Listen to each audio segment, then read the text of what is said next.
اعوذ باللہ من الشیطان الرجیم بسم اللہ الرحمن الرحیم۔ تو یہ جو صورتحال ہوئی، اور اس میں یہ بھی ہوا کہ حضور جہاں جاتے تھے خود تو وہاں کے قبائل سے آپ معاہدے کر لیتے تھے۔ اب یا تو وہ جو قبائل جو تھے مقامی، پہلے تو وہ قریش کے حلیف تھے، اب یا تو وہ حضور کے حلیف ہو گئے، مسلمانوں کے حلیف ہو گئے، تو قریش کی طاقت کم ہوئی، مسلمانوں کی بڑھ گئی، یا یہ ہے کہ وہ نیوٹرل ہو گئے کہ ہم نہ قریش کی مدد کریں گے آپ کے خلاف، نہ آپ کی مدد کریں گے قریش کے خلاف، نیوٹرل ہو گئے۔ اس سے بھی یہ ہے کہ قریش کا جو حلقہ اثر تھا، سیاسی زون آف پولیٹیکل انفلوئنس، وہ کم ہو رہا ہے۔ یہ دو چیزیں ایسی ہوئی ہیں، political isolation of Quraysh and economic blockade of Makkah, جس کے نتیجے میں مکے والے جو ہیں پھر یوں سمجھیے کہ تنگ آمد بجنگ آمد، ورنہ مکے والوں کی طرف سے کوئی آغاز ثابت نہیں ہے تاریخ میں کہ حضور کے اور مسلمانوں کے مکے سے جانے کے بعد ان کی طرف سے کوئی ابتدا ہوئی ہو، کوئی انیشیٹو لیا گیا۔ دو واقعات خاص طور پر ایسے ہو گئے کہ ایک چھوٹا سا آپ نے ایک دستہ بھیجا تھا نخلا، اور یہ نخلا جو ہے یہ مکے اور طائف کے مابین ہے، تو سمجھیے کس قدر فاصلے پر، اور وہاں مٹ بھیڑ ہو گئی۔ جو مسلمان وہاں بھیجے گئے تھے ان کے کفار کے ساتھ، وہاں ایک مشرک مکے کا مارا گیا، ایک کو انہوں نے قید کیا، ساتھ لے آئے، کچھ سامان جو ان کا تجارت تھا وہ بھی لے آئے، وہ مال غنیمت سمجھ کر۔ تو حضور اگرچہ ناراض ہوئے کہ میں نے تمہیں لڑنے کا حکم نہیں دیا تھا، میں نے اس لیے بھیجا تھا کہ وہاں رہو اور قریش کی نقل و حرکت سے ہمیں مطلع کرتے رہو، لیکن اب سچویشن پیدا ہو گئی، گویا کہ یہ چاہے ارادہ تھا یا نہیں تھا، ڈی فیکٹو شکل یہی ہوئی کہ اقدام ہو گیا مسلمانوں کی طرف سے، اب آغاز ہو گیا مسلمانوں کی طرف سے۔ ادھر جب ابو سفیان لے کر جا رہے تھے بہت بڑا قافلہ شام کی طرف، تو حضور نے اس کا تعاقب کیا، لیکن وہ تیزی سے نکل گئے تھے۔ لیکن جب واپس آ رہے تھے اور 50,000 دینار کا سامان تھا ان کے قافلے کے اندر، بہت لدا پدا قافلہ، انہیں یہ خطرہ ہوا کہ اب پھر محمد صلی اللہ علیہ وسلم اور ان کے ساتھی کہیں لوٹیں گے ہمیں اور ہمارے اوپر حملہ کریں گے، روکیں گے ہمارا راستہ۔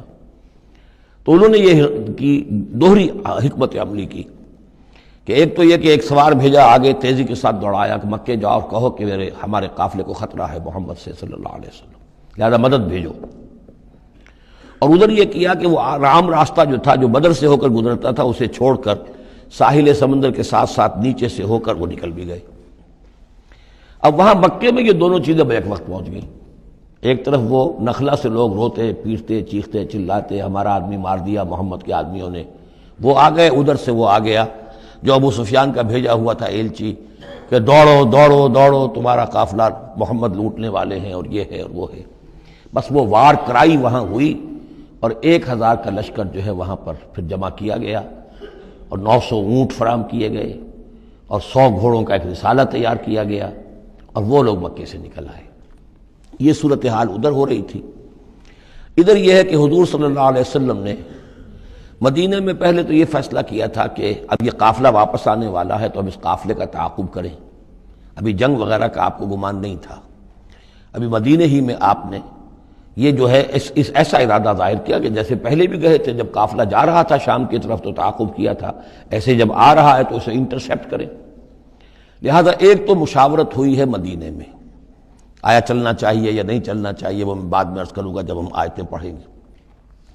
پھر جب کچھ لوگ نکل آئے اور یہ نہیں سمجھا گیا تھا کہ کوئی جنگ ہونی ہے، کوئی بڑا لشکر آ رہا ہے، اس وقت تک اطلاع نہیں تھی،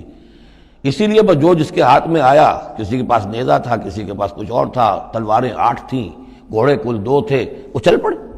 چلو اس لیے کہ مسئلہ تو قافلے کا مسئلہ ہے نا، کوئی جنگ تو ہے نہیں، کوئی لشکر وشکر تو آ نہیں رہا۔ جب آپ کچھ سفر طے کر کے مقام صفرا تک پہنچ گئے تو وہاں وحی آ گئی اور آپ کو اطلاع بھی پہنچ گئی، اطلاع بھی پہنچ گئی کہ ابو جہل جو ہے 1,000 کا لشکر لے کر مکے سے چل پڑا ہے، اور وہی بھی آ گئی، اللہ نے بتا دیا کہ اے نبی اب یہ 2 شکلیں ہیں، جنوب سے مکے کی طرف سے ایک لشکر آ رہا ہے کیل کانٹے سے لیس ہے، شمال سے قافلہ آ رہا ہے، اور میرا یہ وعدہ ہے کہ ان دونوں میں سے ایک ضرور تم کو دے دوں گا، تم کو فتح حاصل ہو جائے گی، یہ میرے اہل ایمان کو بتا دیجئے اور ذرا مشورہ کیجئے۔ تو دوسری مشاورت جو ہے وہ مدینے سے نکل کر ہوئی ہے مقام صفرا میں۔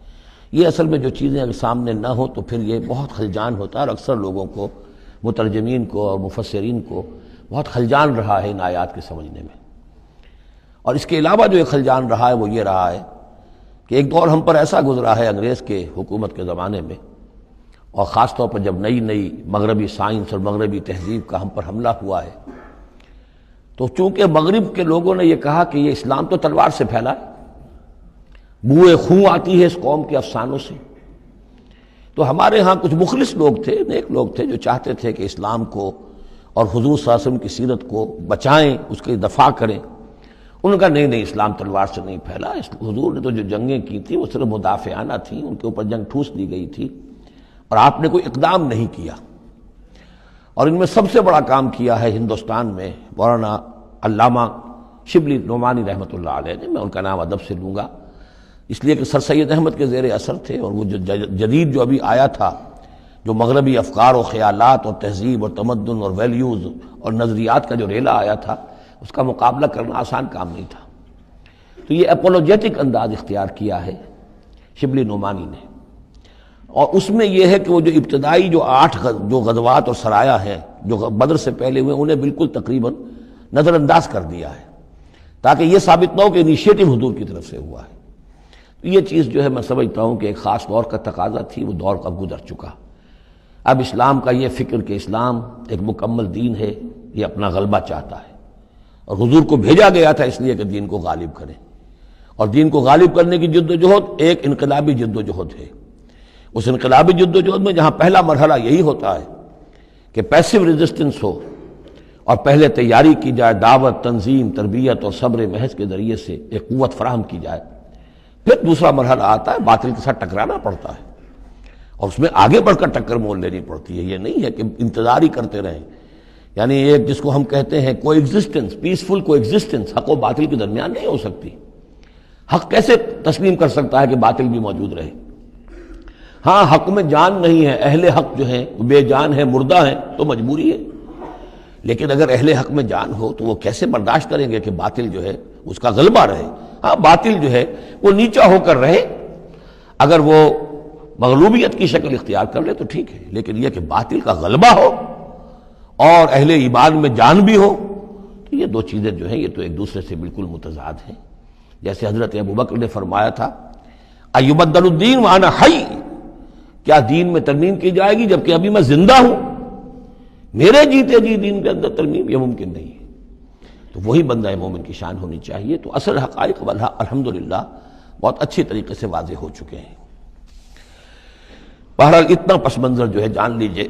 اور ایک خاص اسلوب جو ہے اس سورہ مبارکہ کا، اگرچہ یہ تقریباً ایک خطبہ ہے مسلسل 10 رکوع ہے، لیکن اس میں ایک خاص مسئلے کو نکال کر پہلے درمیان شروع میں لے آئے ہیں۔ اس کی بحث آئے گی تقریباً وسط میں جا کر، لیکن اس اسلوب کو یہاں نوٹ کر لیجئے، وہ اس لیے کہ یہی اسلوب ہے جس سے ہمیں سمجھنے میں مدد ملے گی۔ سورہ توبہ کے جو ترتیب مضامین ہے وہاں بھی بہت اشکال ہے، اور بہت سے مترجمین کو جدید دور کے جو زیادہ محنت نہیں کر سکے ہیں، بس ترجمہ مکمل کرنا انہوں نے اپنے پیش نظر رکھ لیا، تفسیر مکمل کرنی ہی ہے، لہذا وہ تیزی کے ساتھ وہ دقت نظر کا ثبوت نہ دے سکے تو اس میں بڑے خلجان پیدا کر دیے۔ وہ اسلوب کیا ہے کہ اس پوری بحث میں سب سے ایک نمایاں مسئلہ یہ ہو گیا تھا غزوہ بدر کے بعد کہ مال غنیمت پر مسلمانوں میں جھگڑا ہو گیا۔ پہلی جنگ تھی، غنیمت کی تقسیم کیسے ہوگی، اس کا قانون کیا ہے، اس کا ضابطہ کیا ہے، وہ معلوم نہیں تھا۔ اور یہ کہ عام طور پر جو عرب میں پہلے رواج تھا وہ تو یہ تھا کہ جس کے ہاتھ جو لگ گیا بس وہ اس کا ہے، وہ تو لوٹ مار جانتے تھے، کوئی باقاعدہ جنگ جو ہے وہ تو ان کے ہاں اس طریقے سے منظم کوئی تنظیم تو تھی ہی نہیں، تو جو جس کے ہاتھ لگ گیا۔ اب لوگوں نے یہ سمجھا غزوہ بدر میں جس نے جو کچھ مال غنیمت جمع کیا وہ اس کا ہے۔ اب کچھ لوگوں نے کہا صاحب کہ ہم یہاں حضور کے حفاظت کے لیے مامور تھے، یہاں پہرے پر تھے، ہم تو مال جمع نہیں کر سکے، تو کیا مطلب ہے ہمارا کوئی حصہ نہیں ہوگا؟ یا یہ ہے کہ کچھ بزرگوں نے کہا جو وہ اتنی بھاگ دوڑ تو نہیں کر سکتے جتنے نوجوان کر سکتے تھے، بھاگ کر دوڑ کر ادھر سے ادھر جمع کر لینا، لیکن یہ کہ ان کی حیثیت ہوتی ہے، وجاہت ہوتی ہے، تو ایک جھگڑا پیدا ہو گیا کہ یہ کس طریقے سے تقسیم ہو، کس کا کتنا حق ہے۔ تو اس جھگڑے کا ذکر کر کے سورت شروع کی ہے، لیکن اس کے اوپر کوئی بات یہاں نہیں کی، بلکہ کیٹیگوریکل بات کی ہے کہ جڑ کاٹ دی اس کی، لیکن اس پر جو اصل حکم ہے وہ بعد میں آئے گا وسط سورت میں۔ مال غنیمت کے لیے یہاں لفظ آیا انفال، یسألونک عن الانفال، اے نبی یہ آپ سے انفال کے بارے میں پوچھ رہے ہیں۔ انفال جمع نفل کی، نفل کہتے ہیں کسی اضافی شے کو، جیسے نماز فرض ہے، یہ سنت مؤکدہ ہے، یہ فلاں ہے، یہ نفل ہے، اضافی ہے، آپ کی مرضی پر ہے، پڑھے نہ پڑھے۔ تو جو کہ جنگ میں اصل شے جو مطلوب ہوتی ہے وہ فتح ہوتی ہے، مال غنیمت تو ایک اضافی شے، بونس ہے جو مل گیا، ورنہ اصل شے جو ہے وہ مال غنیمت جو ہے پیش نظر جنگ میں نہیں ہوتی۔ لوٹ مار میں اصل شے جو ہے وہ لوٹ مار کا مال ہوتا ہے، لیکن جب جنگ ہوتی ہے تو جنگ میں تو اصل چیز جو مقصود ہے وہ فتح ہے۔ تو اس حوالے سے مال غنیمت کو انفال کے لفظ سے تعبیر کیا گیا۔ صدق اللہ العظیم۔